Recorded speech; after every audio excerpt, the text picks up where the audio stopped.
So today I made a stir fry for second breakfast. I had gotten the vegetables and everything all chopped up and ready in the fridge. And I was going to make it for dinner today, but felt like it for second breakfast, so here it is.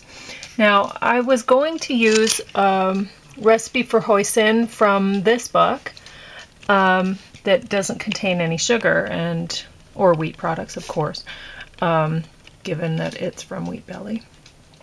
But I decided I didn't really need to have a hoisin made into a sauce in a jar ready in the fridge. I like to make my stir fry just putting the ingredients in fresh. So I did my normal thing, which is orange juice. It's not always orange juice, sometimes it's lime, but anyway, it's typically orange juice.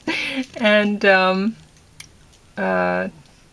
soy sauce or tamari, whatever you happen to have or care to use. And what else? Ginger, garlic, you know, the regular stuff in the stir fry. Like in my stir fry, I put ginger, onion, garlic,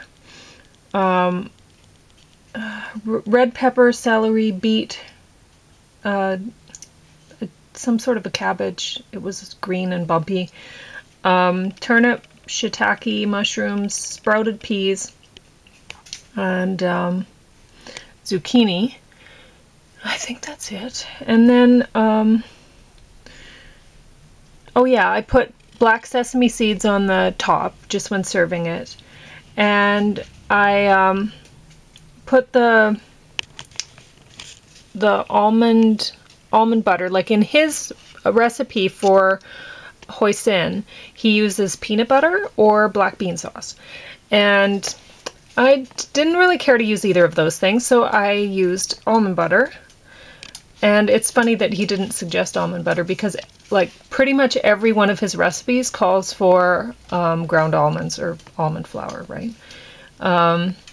So it's funny that he didn't use almond butter in this, but I tried it and oh my yum. So almond butter is now going to be a fairly common thing I mix into this.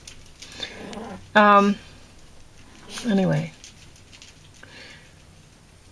What else? Oh, yeah, I was going to mention that I often in the winter when I have stir fries, I like to serve them in half of a spaghetti squash that I've baked up in the oven. And I baked this yesterday to get ready for eating it today because I didn't plan on doing any baking this morning, and I didn't. So that was ready for me. I just had to warm it up, and then yeah, it's better than, like, it's healthier for you than vermicelli noodles or something like that to put your stir fry on, or rice. Unless it's brown rice, you can have some of that, yum yum.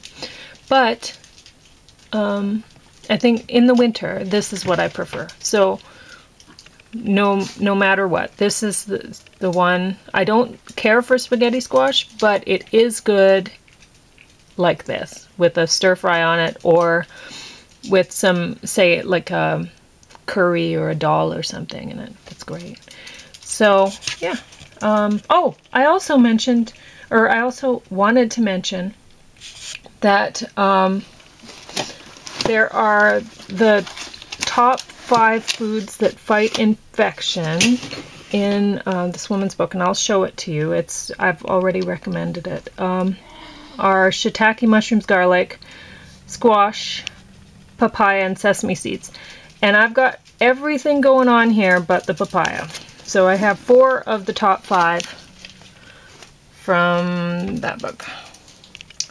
So this is a very healthy meal to enjoy in the winter.